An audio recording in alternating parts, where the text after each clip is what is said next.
My friend Paul nearly won a 2K tournament with his crazy Delphox V and Crabominable V deck. And I have him here today to share how he did it. Roll the intro.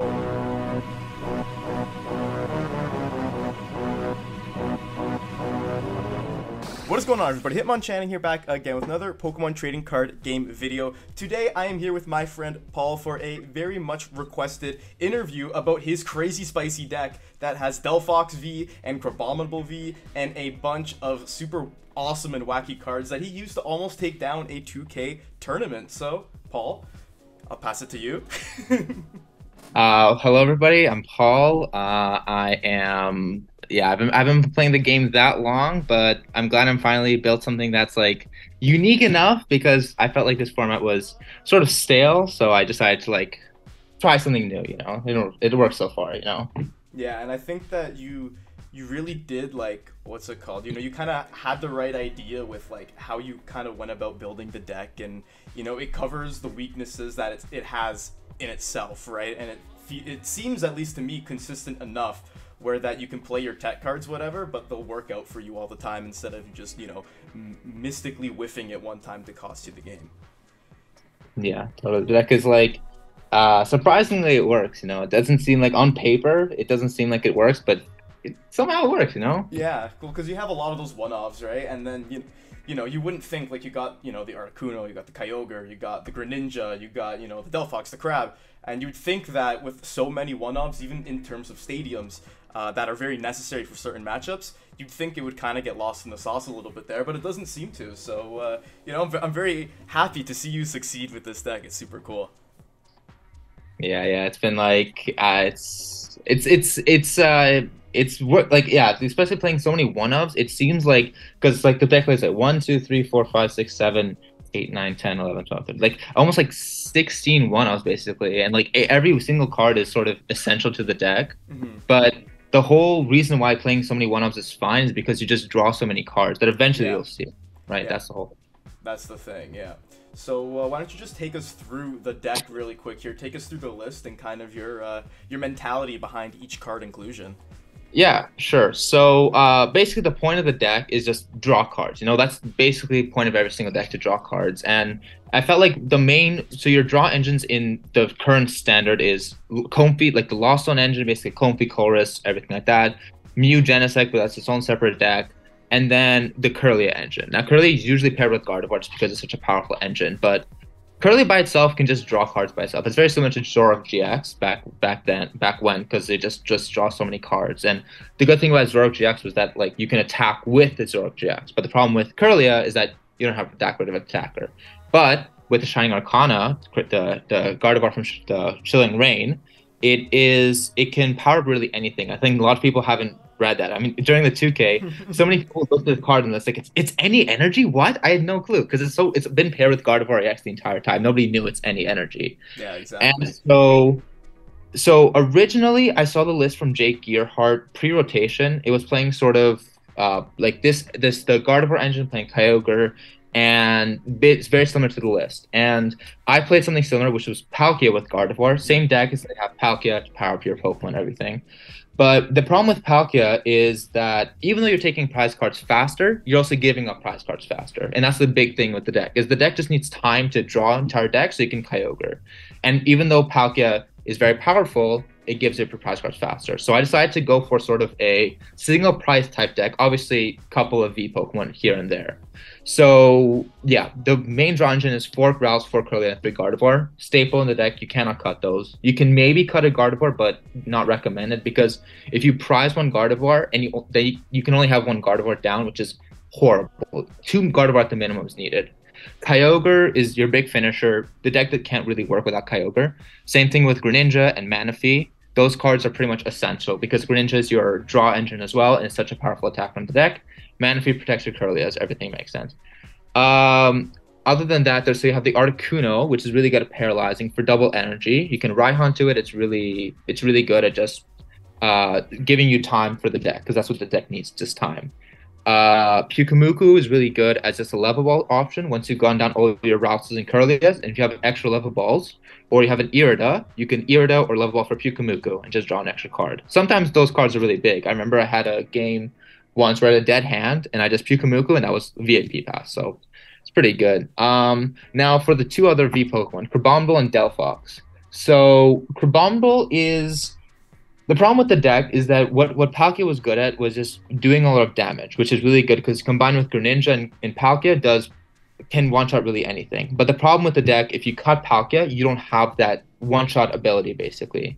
So I tried a couple of Pokemon like Suicune V and everything, and Suicune was decent, but it just didn't feel like enough damage. And Crabominable just combined with Greninja does 700 damage, basically, like one-shots anything. So Crabominable, I mean, like nothing can survive it. Yeah, It's Kyurem level is strong. It's Kyurem level. It's so good. You just put like 4 or 5, 9 damage counters because Greninja, and then you're off to the races. It does not matter. Exactly. It does not matter what they throw at you. Exactly. And Delphox it was more of a late inclusion. I think I was testing with my friend, and it was sort of like 2 days before the actual 2K, I think. Yeah, 2 days before the actual 2K, we added it in because, well, it was for the Lost Box matchup, and I'll go into that once we get into the matchups. Other than that, 4 Irida, just to set up, 3 Raihan, because your Pokemon are dying every single turn, basically. So Raihan is just a way to make sure you're getting your energies and your pieces. 2 Clara, because, well, you can't play a Kyogre deck without a recovery option, because if you start Kyogre and you don't have a recovery option, you lose, basically. So you need to play at least 1 Clara. 2 Clara is just decent.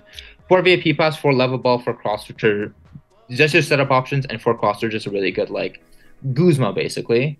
2 Recyclers for Kyogre, everything like that. Other than that, the more important like cards are, I'd say Canceling Clone is a big one for turning off Manaphy, Magma Basin to power up Delphox, and then Lostity for Manaphy's and basically like that. So that's like all the cards in the deck, basically. Yeah, so like you said, you kind of every card in the deck has an actual purpose. Like there's nothing that's just in there, just to be in there. And I think that's really evident with the matchups because you played like a very wide spread of decks, I find. And, it seemed like you obviously had success with it, but I think that I kind of just want to know a little bit, how was each matchup, like, in terms of difficulty? Like, was it hard to pull off the combos that you set up to counter them? Or was it more like, my deck works like this is just how it's supposed to, the sequencing is supposed to go like this, you know what I mean?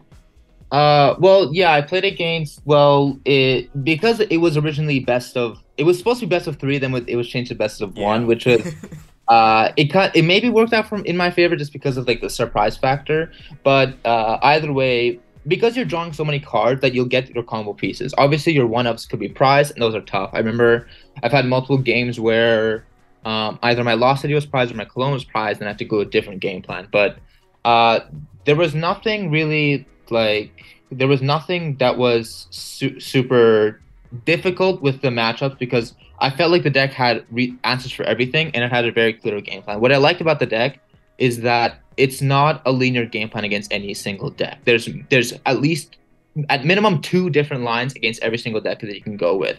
And so let's say we have 3 game plans. One of them doesn't work. Okay, I have 2 other options. And the deck is very flexible in that sense, so that if you see a card as prize, you have your other game plans. Yeah.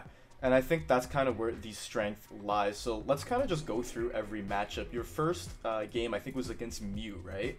Yeah. So that one was it was pretty good. Against Mew, basically there's multiple lines in terms of so if they have 4 Genesect Vs and then 2 Mew VMAXs down, you can go Greninja, snipe the 2 Mew VMAXs, and then Kyogre, since they don't have the option to Psychic Leap. That's only if they both evolve into both VMAXs.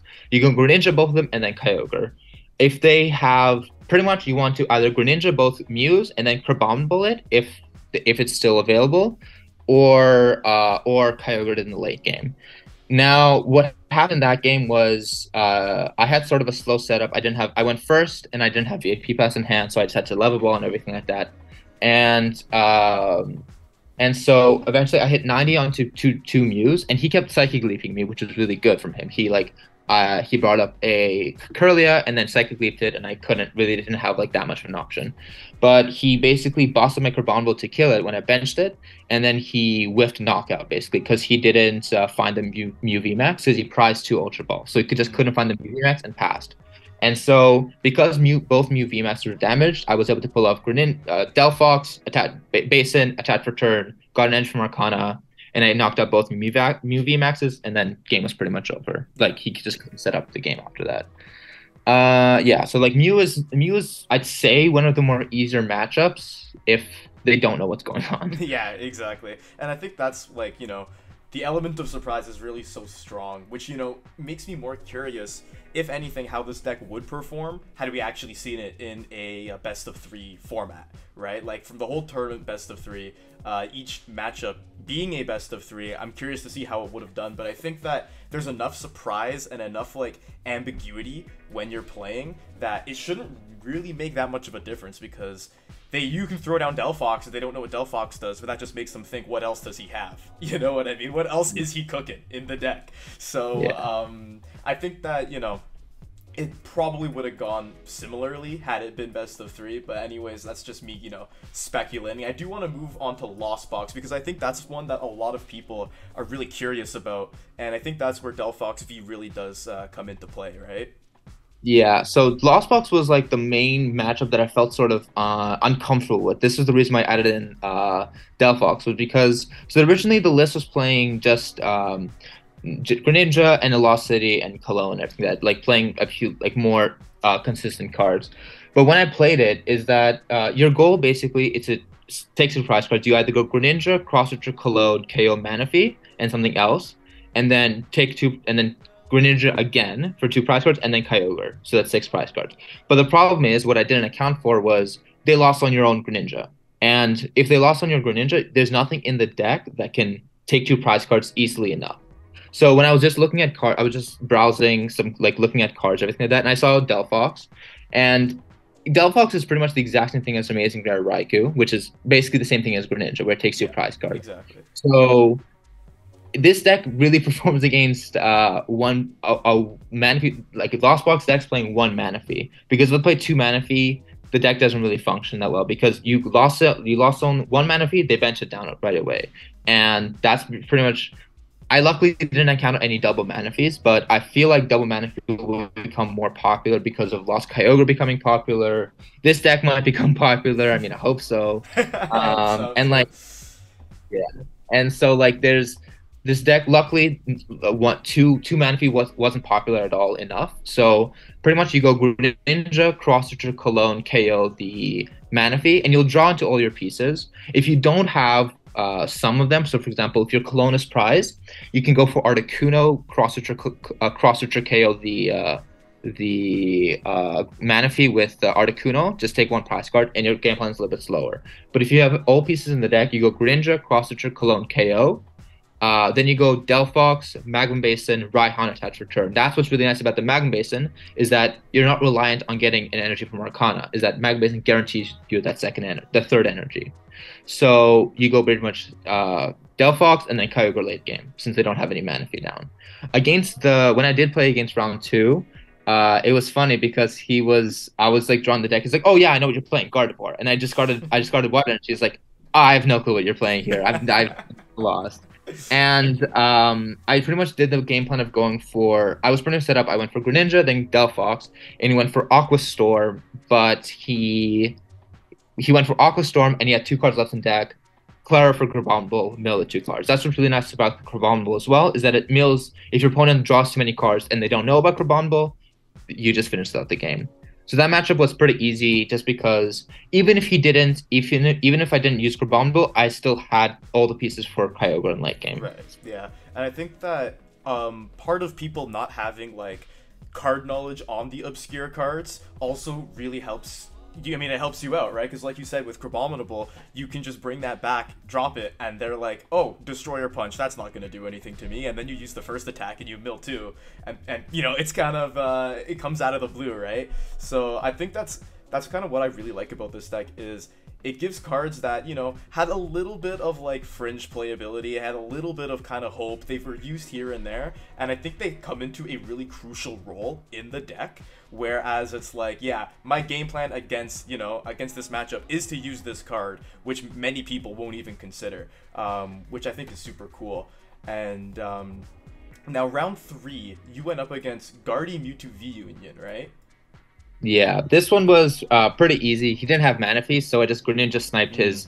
If Guardian Mewtwo Union doesn't play Manaphy, and the problem is that turn 3 you're attacking with Greninja most likely. Like in your hand, what a big thing is that if you don't have 2 energies, you don't want to use concealed cards. You want to make sure you get an energy for turn attachment. So I usually never use concealed cards in the early game unless I have a second energy in hand, just so I can guarantee the energy attachment, especially against decks that don't play Manaphy, because he set up 2 Curlias down, I Manaphy them. I Greninja them, and then he set up 2 Curlias down, Greninja, then game's over. Yeah. Pretty much. Yeah, no, seems easy enough. If, I'm guessing if Mewtwo V Union lists were to just kind of start playing Manaphys, I'm guessing your game plan would kind of just be similar to Lost Box, where you just try and pick them off early before they can evolve up into the Shining Arcana Gardevoirs, right? Well, yeah. Either way, even if once again you just go for Cross Stitch Cologne, Lost City. Yeah. Lost City is a big one because they play Clara and everything like that. So you want to be lost zoning it away. And if they attack with Gardevoir EX at one point, you can. I don't think Gardevoir the Union lists play Penny, and if they don't, then you can just paralyze with Articuno paralyze the Zacian, or you can Articuno paralyze Gardevoir. Buy you time. Yeah, that's true. Okay, that does make sense as well. Yeah. Another big thing is that if they go for the Mewtwo V Union and they damage themselves with to attach energies, Crabominable just yeah. I think that like everything that a Gardevoir list can throw at you, Crabominable can just answer 10 times over, right? Which I've been like experimenting with Guardy V Union myself, and honestly, like, more often than not, you're putting those 8 damage counters on Mewtwo V Union to blow something up. But, as you said, they don't expect the Crabominable, so you just drop that down, you do your Raihan, Arcana attach, whatever, and then you just do like 700 damage to it, and it does not stand a chance, right? So I think that Crabominable really does help, if in the rare case that they will be able to get that V Union down. Yeah, definitely. And now I have here, you played against Arcgoo round 4. Yeah, it was basically Goodra with Espeon VMAX and Alolan Vulpix as well. Okay. So it was it's not that bad, especially if they use their VSTAR for Arceus. They use their Starbirth instead of using Moisture Star. Matchup is really easy. You just go Greninja, snipe the Arceus. This is against most Arceus decks. You Greninja, snipe the Arceus, and their threat that can one-shot Crabominable, because the Arceus V-Star with the DTE can't one-shot Crabominable, and an Arceus that's fully powered up has to have choice what to one-shot Crabominable. So if you go Greninja snipe 90 onto the Arceus that's an Arceus and their threat, then you're pretty much fine. Yeah. And basically so they had Arceus in the active, Goodra on the bench, and Espeon on the bench. I just cross-switched up the Goodra and knocked it out because it had 90 on it. And then I cross-switched the Arceus again, and then Kyogre pretty much. Okay. So that one wasn't that bad, just because I had the pieces enough to cross-switch like that turn, basically, the next turn. Yeah, it makes sense, and I think like I think the same thing can be said, like you said, about a lot of the Arceus decks, where they're all those big HP Pokemon V, Pokemon V-Star, Pokemon VMAX, and a lot of those lists aren't playing Manaphy right now anyways, so it's, I want to say, more easy to just be able to take a cross-switcher, big 4-prize turn to just end the game right then and there before they can really get started, because typically Arceus needs a couple turns to kind of get all of its attackers powered up to, get consistently a rotation of attackers going. And stuff like that. Now, I know you did ID for round 5 and round 6, but do you know by any chance what matchups you potentially would have played? Yeah, the round 5, it was the matchup I played against in top 4 was the Gardevoir Mewtwo V Union, and then round 6 was, I believe, Lugia. I believe it was Lugia V-Star pretty much, but Lugia V-Star, or actually I think it was Oh no, it was Arctina. I think yeah. So there was four of us on the top two tables. They were playing Guardy, Mewtwo, Lugia, and Arctina. And I think I was gonna play against the Arctina. And Arctina is the same thing as Arceus deck, just 90-90 onto everything and just Yeah. Carbon play over basically. So I also was like the round five we all agreed to the ID, but round six, I did like a sort of a risky ID, but it worked out in the end. Yeah, it did. You did end up coming second after all, almost coming first, right? So I think it definitely played out in your favor. So the top eight, for the top eight for this tournament, it was best of three. So we did actually get to see this deck a little bit in action in the best of three setting, which I think is really, really good because you consistently did well with it, right? So you played Lost Box for your top eight match, I believe, right? Yeah, it was Turbo Kyogre with like Dragonite and Kyogre, and funnily enough, at the end of the game, I was telling him like, "Oh yeah, I had Kyogre." He's like, "You had Kyogre?" And I was like, "Yeah, like the Kyogre didn't even come out in that matchup just because I went for Greninja Cross Clone KO, and then he stabilized my Manaphy away and didn't prioritize Greninja, meaning Greninja was still alive, so I can go for Greninja again, which is a big thing. So in that matchup, I just went for Greninja, and then once again, I just milled him away. And then that was the first game, and then second game, he had poor energy management. He attached 3 energies to Dragonite, and I just didn't KO the Dragonite. So the 3 energies that he needed to guarantee with Kyogre, he just whiffed the energies pretty much. Okay. So, and either way, once again, I just trigger Avalanche again. So both games, I had to just trigger Avalanche per game. Hey man, it's a good feeling. It's a good feeling when you can mill a Lost Zone deck. And now you did play against one Guardy V Union already, but for your top 4 match, you also played against Guardy V Union as well. And I'm actually more so curious about, because I do think you did lose the first one, right? Yeah. What caused you to lose that first match? Because I think that's really fascinating. It was just a really bad hand. I had like triple level ball and like 2 energies and cross switcher. So and I also prized Greninja and heavy ball. Oh, man. So because the fact that I didn't have Greninja out in the game, it was really tough. So I was luckily able to like bounce back. I was gonna concede the game a little bit earlier, but I top decked Raihan. I was like, okay, I have Articuno in hand, I can Raihan. So I was able to pull it back, and I was at a point where he attached all of his energies to all the Pokemon, and I brought up the Gardevoir EX, and then I trigger Avalanche him with Carbon because he had like I think 6 cards left in deck, and then my trigger Avalanche discarded a Psychic Energy, which lost me the game. Yeah. So and then game 2, it was very similar to the round 3 with Gardevoir Mewtwo, and I had a decent setup, he had a decent setup. I just started thinking he didn't play Manaphy as well. And then the last game I had a normal setup, and he just benched two Rouses pass. So I just like had a much better setup than that.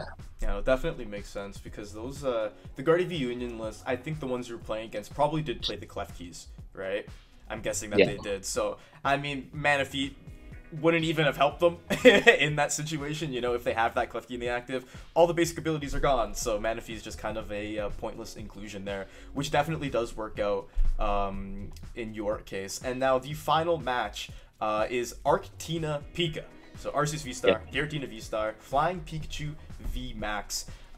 So yeah, I want you to talk about a little bit about your matches against this deck. I mean, I was there to watch it, but I do want you to talk a bit about it because I do think it's like still very interesting to hear about, Yeah. Well, game 1, I started Delphox and like triple energy, and it was a dead hand. I was going a second, so I just attached pass. Turn 2, he got Arceus VSTAR choice belt, scooped the game instantaneously. Okay, yeah, there's no point. And then game 2 was. I did do a misplay. It was tiring at the end of it. It was like a lot of games because the thing is though, I finished my the top 4 match and I was exhausted and I had like 5 minutes and I was just like, "Ooh," just needed to like calm down a little bit. It was so he had Arceus in the active, Giratina, Pikachu, and Bibarel down. Now, what our friend mentioned was that I could have gone for the Pikachu and Bibarel, KO both of them with Kyogre for 4 prize cards. But I sort of prioritized killing Giratina just because my thought process was Giratina is the only thing that can one-shot my Carbon Ball. So I should better focus down the Giratina. And I used my cross-switchers very early on in the game. And I didn't have the cross-switcher for... Because I Articuno paralyzed the Pikachu. and I sort of realized that I didn't have enough cross switchers to cross switcher and then Kyogre the Pikachu and Bibarel sort of. So I did misplay in the end. So I just sort of banked on the fact that if I KO the Pikachu with Carbon after paralyzing it, maybe he doesn't have energy in hand to attach to Giratina. He had it, I lost it. Yeah. So I could have definitely played better if I just sniped the Pikachu. I could have probably won that game. Maybe he played a judge in hand. I didn't know. So Mhm. I definitely did misplay that game, but either way, there were still multiple lines, and who knows, maybe game three I would have also wrecked again. So Yeah, no, exactly. I mean, having that really I mean, really rough start. You don't have a much rougher start than that, right? Where you just start your Delphox attach pass. So it's hard to say how it could have gone, but I mean, hey, it is really tiring. You're playing so many rounds. I can only imagine if the full tournament was a best of 3, how many rounds that would have been. You would have, I mean, I know you were beat, man, so it's like you can't really do much about it except for, for next time, whatever, but you still perform like really, really well, especially with a deck that nobody could really have seen coming. And I think one that I mean, I guess I can say you helped pioneer, or you pioneered, because you did say you were inspired from Jake Gearhart's list, right, at the beginning. But I mean, you're the first person I know of anyway to take a list like this to a pretty like big sized finish, versus a lot of top tier decks and beating a lot of top tier decks with relative ease. So I think that's really, it's really, really awesome. Hey man, as a friend, I'm proud of you. Like it's really cool to see something like this succeed and to see you succeed. yeah, thanks. It's really nice because I don't know. I felt like most of this, the meta feels really weird because Lugia. I will never respect Lugia with the amount of coin flips. I'm never gonna say the deck is good. Deck is never gonna be good in my eyes just because of how many coin flips you have. Lost Box is Lost Box. It's always gonna be decent, and then Gardevoir is also like all these decks are decent, but nothing feels like it has a favorable matchup into everything, and it feels like it just feels like everything. Nothing feels like good in this meta right now, which is the problem. Yeah, I can see that because even, I was like starting out having a very good time in the meta. I was very excited and I was trying a bunch of things out, but the more I played it, the more I personally kind of felt like, a lot of decks, like, I don't know if it was just me, just my testing on live, just the way that, I was piloting, but a lot of the decks very often just kind of felt like sometimes they just don't function. And, it's just, they're a little too inconsistent too often, and they kind of just makes the whole player experience for me anyways feel like a little bit a little bit drab and a little bit uninspired. And I'm sure Paldea Evolved that's coming out on June 9th is going to change that because we're looking to get a lot of amazing things in that set. But I think you found something here that is really like, it's a really special deck, and it's something that, like you said, can counter every matchup. Now, I do have like, I guess one major question for you, which because I don't know in your matches if you faced a lot of judges or a lot of hand disruption, but in a more like hand disruptive heavy meta or versing decks that are more hand disruptive heavy, how do you think this deck performs? Do you think that it has, a little bit of a tougher time, or you just have so much draw power that it's like, oh, you're gonna judge me to 4 cards. That's fine. I'm gonna draw, 10 cards this turn anyway. Yeah, well, I did in the round one. I did face against like Mew, that judged me sort of every single turn, and it was difficult. Sort of, if your setup is not decent enough that you have like if you have 4 curlies down and Greninjas down, you don't care about any hand disruption. Like Yeah. you draw maybe like 10 cards per turn, so it doesn't really matter. But initial setups are tough, right? With Iona coming out soon, that is a big card that's gonna be a big disruption in most decks, Mhm. and what's good about it against this deck is the fact that you're not taking prize cards until late. So they're going to Iona you to 6 cards no matter what, basically. But against a judge heavy deck, for example, Tina playing like 4 judge, 4 path, it is tough if your initial setup is bad. That's the big thing with this deck, which I feel like was the same thing with Palkia and Talion, was that like if your setup wasn't decent enough in the beginning, it's going to be a really rough time in the whole game. And that's the same thing with this deck. If you don't get your curliest down, it's really rough all game. Yeah, I can definitely see that. And your comparison to Pelkate and Teleon is, I've never thought of it, but it does make a lot of sense. I can absolutely see that.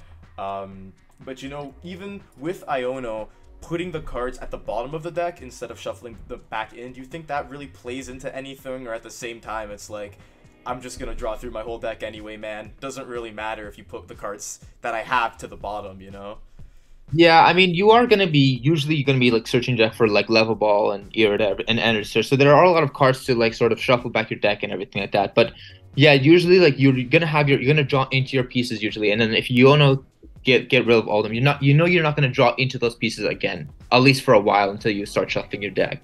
So that is tough. It would be unlucky if, let's say, if you're thinking, okay, I'm gonna save these. I know I need these cards to play for turn next play, and then they Eon it out of your hand, and you don't have those cards. So it is tough, and I feel like that is gonna be a little bit tough for the deck.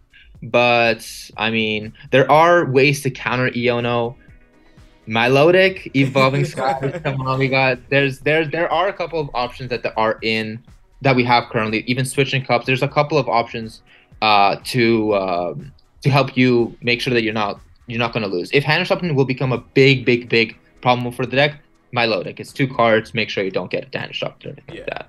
Yeah, and I think that, you're already playing enough, like, one-of tech cards, you just need a Feebas, just need a Milotic. It can't be that hard to fit in, right? And obviously, another really good thing about this is you can change your deck based upon, obviously, the meta, because your attackers are basically just one-ofs. You don't really have like a 4-3 line of attackers or a 2-2 line of attackers. So you can kind of swap everything in depending on what your meta's gonna be. Are there any cards you're considering specifically for next set? Like anything you're willing to bring out of the kitchen, anything you're willing to share here that, you think this deck might have a tough time against this matchup, and you're thinking, maybe this card can save it. Right, yeah. So big thing for the deck right now is double Manaphy. That like the list currently doesn't beat double Manaphy. So cards that are cuttable once double Manaphy becomes a popular staple. Just because Kyogre is becoming popular, if this deck becomes popular, double Manaphy will become popular. So Delphox is definitely a fringe card. It's only good if they're playing one Manaphy. And right now I'm testing around, seeing how double Manaphy feels. And a couple of cards that are interesting is if they are playing double Manaphy, you basically can go for Greninja, Cologne, and then Kyogre Cologne. Playing double Cologne, no city. And so the only thing you need is to take two prize cards before they do that. Yeah. Now, right now I'm just looking specifically against Lost Box is Drudigan from Brilliant Stars, because since you're playing Fire and Wine energies, you can attach Return and Raihan to it, and you're one-shotting the Cramorant, and they can't one-shot you back with Cramorant, and that's 120 HP. Another one is Terrakion from Silver Tempest, 130 HP, and can't be damaged by attack, so they can't respond really to anything. And even though you can't use Cavalry Tackle next turn, you can just Greninja cross with your Cologne play. So you can do your Greninja play and then back into Terrakion. Going into decks for Paldea Evolved or NAIC format, the main decks that you have to look out for are chien-pao EX, ting-lu, but it hasn't been getting that much success lately. And then Eono had like Eono spam decks basically. Now chien-pao, not really that difficult. Once again, just go Greninja and then Carbomble or Kyogre type thing. And that list probably plays only one Manaphy just because Super Rod is a big thing. And that's also why I don't think double Manaphy will become extremely popular, because the problem with playing one Manaphy is that you have to clear it back. But the fact is we're getting Super Rod next set, which will make sure people think, okay, one Manaphy is fine. And if one Manaphy becomes popular, Delphox is still a decent inclusion. True. So chien-pao is there's everything in the deck can beat chien-pao as is. Ting-lu, Ting-lu hasn't been getting that much success. Another thing is you can just play boss up something else. But if Ting-lu becomes super relevant, like 30% of the meta, that would be very funny meta. Picnic Basket is a big thing. Stay Picnic Basket. So that if you can heal off your Curlias and draw cards, basically. So that's not that big of a deal. And then Eono spam heavy decks, Milotic, if anything.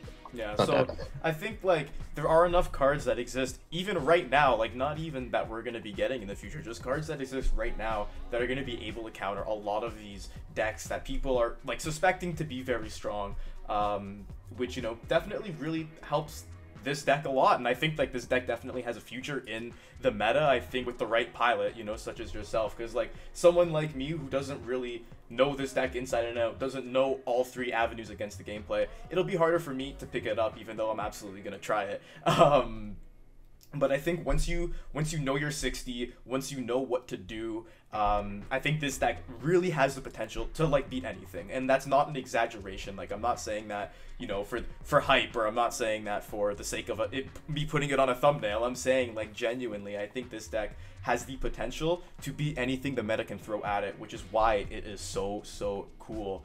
So yeah, do you have any sort of closing thoughts, anything else to share, maybe any other matchups you want to touch on that even current standard, whatever, anything you think that is worth noting? Or Yeah, well, I didn't play against any Lugia, and I didn't really talk about Lugia, but Lugia, you just have to Articuno Paralyze, and then just buy time, and then either Crabominable or Kyogre. It's dependent on what's happening right now. But a big thing in SV2 actually will be Therapy Energy, which Lugia will be playing, which means I can't paralyze them. So if Therapy Energy will become a very stable in Lugia, so I haven't tested against that, and I'm considering maybe like there's a couple of avenues you can still go with. Other than that, like the deck's a lot of fun. I know a lot of people. I've been talking to a lot of people, and just initial setup is tough for the deck. If you don't get initial setup, is tough. So cards I've been trying right now is Mew Celebrations, just to dig your deck for VIP pass and everything. So there are, just to sort of guarantee your setup, if you can cut cards, because there are a couple of cards in the list that are cuttable as is. For example, Delphox is cuttable, Magma Basin is cuttable, and Irid is cuttable, Sealstone is cuttable. There's a couple of cards that are all cuttable depending on what the meta is. But everything else in the deck, I feel, is a sort of a staple into the deck. So yeah, I mean, the deck's a lot of fun. My dream is for this deck to win a regionals, obviously win an internationals, and maybe that's gonna be me from Milwaukee. You know, you never know, because I'm happy it's getting a lot more exposure, because the deck is, I genuinely feel like the deck is decent enough to be favored into everything, as you said. Like it once you set up the deck, it beats everything in my opinion. Like it can't lose to anything once you set up the deck. But the big hurdle that you have to face is just setting up the deck. That's the big thing. Yeah, no, it makes sense. And like you said, Mew Celebrations could be a really good card. We've seen how good it is in Gardevoir, because you can have a dead hand, you get that VIP pass, all of a sudden you have the most amazing hand in the world, right? Like that extra 5-card dig on your first turn is pretty strong.